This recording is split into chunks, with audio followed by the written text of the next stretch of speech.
Tembang teng ngandhap menika yaiku kalebu Sekar Pocong. Wong sedulur nadyan sana dipun runtut, aja kongsi pisah ing samubarang karyaki. Yen arukun dinulu teka prayoga, abot enteng wong sugih sanak sedulur, entenge yen pisah pikire tan dadi siji.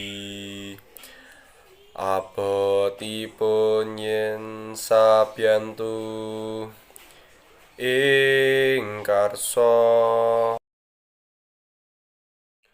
luwih bakoh wong sugih sanak sedulur, jitus tanding ngira yen golong sabrang pikir. Becik uga lan wong kang tan duwé sanak.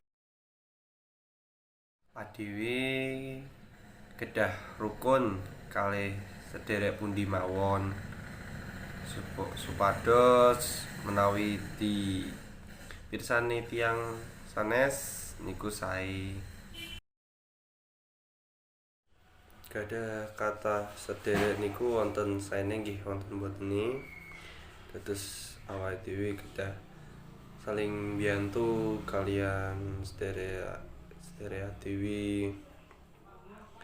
Dados awake dhewe niku mboten pisah-pisah kaliyan sedhereke dhewe.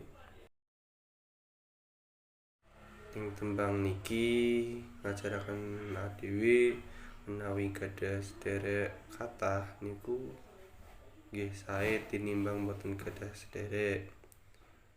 Niku gawe awake dhewe niku tambah kokoh kaliyan sedherek dhewe.